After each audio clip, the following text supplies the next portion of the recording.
तर जय श्रीराम मंडळी, नवीन ब्लॉगमध्ये आपलं स्वागत आहे. आपण निघालो नाशिकला जायला. मग काय आपली किली बुलेट चालून निघालो. त्याच्यात आपण थांबलो सोमटण्यामध्ये, कारण वज्रेश्वरी मात्यांचा यात्रा उत्सवचा कार्यक्रम होता. जाता जाताच विशाल भाऊ आणि सार्थक भाऊंचं बॅनर पाहिलं. त्याच्यात तेवढं चालू मंदिरामध्ये लगेच दर्शन करून घेतली. गाडी केली चालून, म्हणलं निघावा आता, कारण टाईम भरपूर झाला होता. पुढे येऊन पाहिलं तर डायरेक्ट बॅनर याला लावलेली होती पाळण्याला. ते आहे म्हणलं टेक्नॉलॉजी. त्यात पोचलो आपण पंचवटीमध्ये आणि श्रीरामांचं दर्शन घेतलं. निघालो आपल्या पुढच्या कामाला.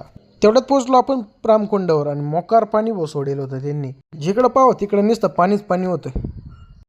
त्याच्यात आलो आपण लगेच पंडित कॉलनीमध्ये, कारण की आपल्याला जायचं होतं गणेश भाऊंना भेटायला. आणि गणेश दादाचं नुकतंच MPSC मधून महसूल सहाय्यक पदी निवड झाली होती. त्याच्यामुळे म्हणलं भेटून घेऊ. त्यात फोन केला आणि लगेच दादा आलं भेटायला.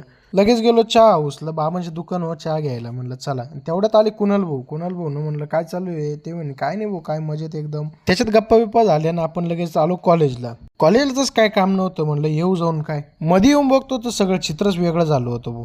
ते मध्ये गेलो तर ही मशीन बघितलं. म्हणलं आमच्या वेळेस तर काय नव्हतं भाऊ असं. म्हणलं आता आम्ही कॉलेजमधून गेलो लगेच कॉलेजच सुधारलं भाऊ. टेक्नॉलॉजी कॉलेजमध्ये फिरतच होतो की सगळे मित्र दिसले भाऊ, एकखटीच आलेले होते आज कॉलेजला.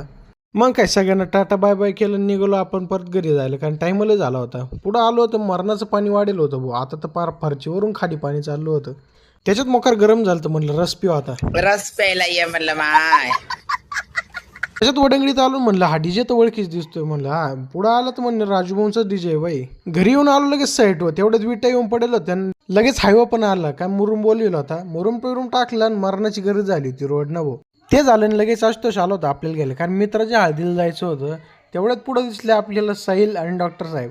म्हणलं चला काय विषय नाही, जाऊ सोबत सगळे. लगेच पोचलो हळदीच्या ठिकाणी. त्याच्या म्हणलं नवरदेव सगळं थोडं गप्पा बिप्पा मारून घेऊ, कारण लय दिवस झाले भेटेल नव्हतो. मग काय लगेच डीजे लागलं आणि पोराचं झालं चालू नाचायचं भाऊ एकदम.